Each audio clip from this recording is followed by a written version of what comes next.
Hexham Priory School is a special school for children aged 2 to 19 years, all of whom have severe or profound multiple learning difficulties. Our school motto is never underestimate a child's ability, and we're always looking for what the children can achieve, not what they can't. But we need to look for small steps, and sometimes mainstream ways of recording this aren't compatible with our children. The team really work well together, and you need a really good, strong team to be able to give the best for the children. The best bit is seeing the progress in the children and watching them develop, seeing something that they couldn't do, trying to find ways to help them to be able to achieve that. That's the best bit. Christopher, I hope you have a really good day today. We need to go that extra mile to make sure that the environment suits the children. When the children first start, we have as little as possible out to teach the children to be able to stay at a task for so long. Often the noise of a mainstream classroom would be too much for the children. I remember when I was in mainstream I had all the high frequency words hanging down and I thought it was fantastic. But I had a little boy with autism in my class, and when I think back now, it was far too much for him.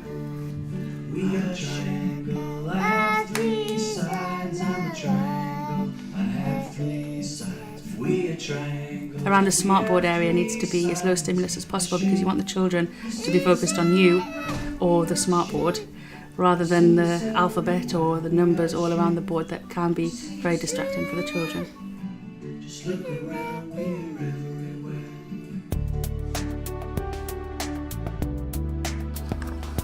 You want the car?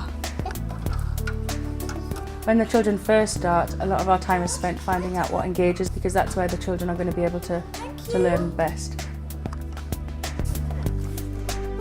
Some people think that nothing motivates a child, but there's always something that motivates.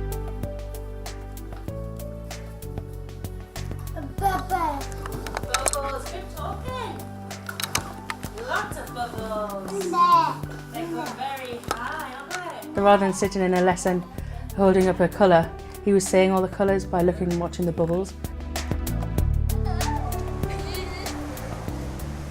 I didn't realise how much Christopher enjoyed the wind. But then we took the learning into the sensory room.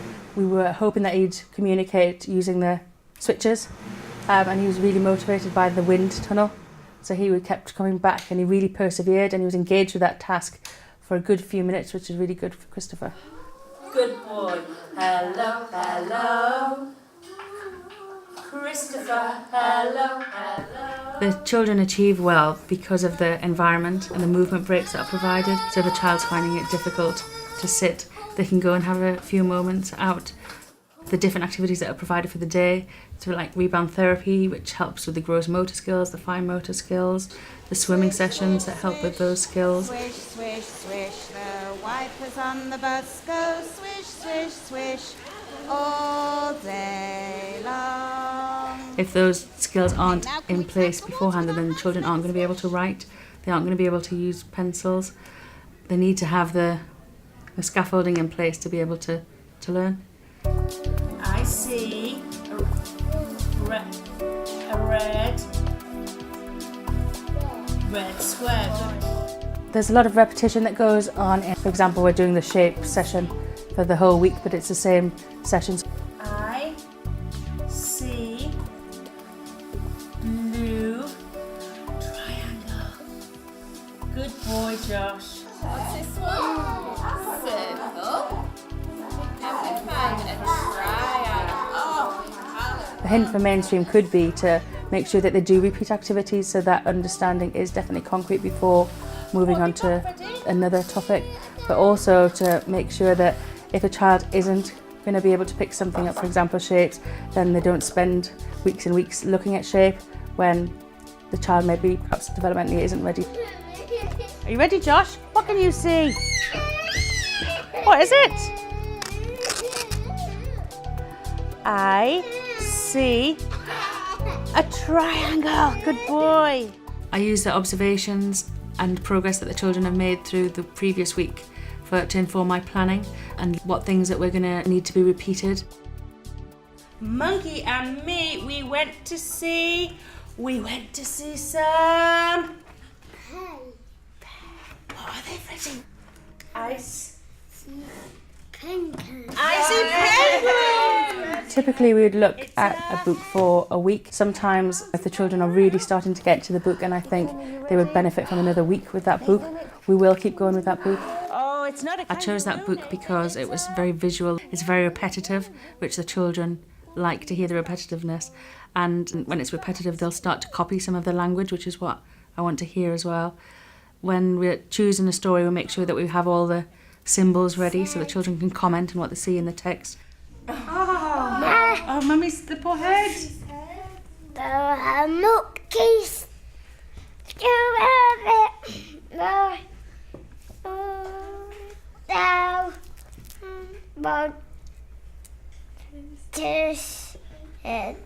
Freddie was really proud of himself for linking the monkey from the story to the 5 monkeys on the bed song.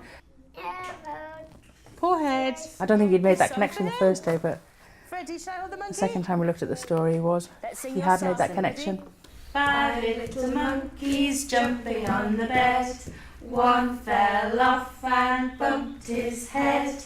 Mummy called the doctor and the doctor said, no more monkeys jumping on the bed.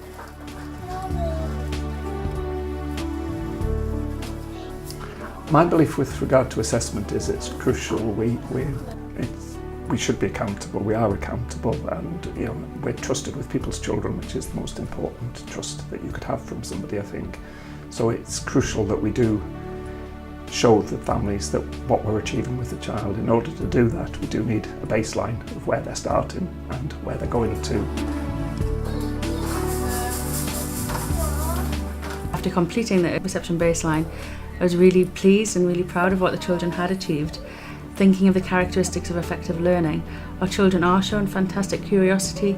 It's all about providing the right learning opportunities to allow the children to be curious and to explore and to learn. Often it's difficult to record those small steps because it's not obvious on mainstream recording systems, but it's important that you need to find something that will show progress for your children because they are making progress, but it's up to us to show how they are making the progress. So being able to show the small steps of progress is going to help your frustration, not just the child's frustration.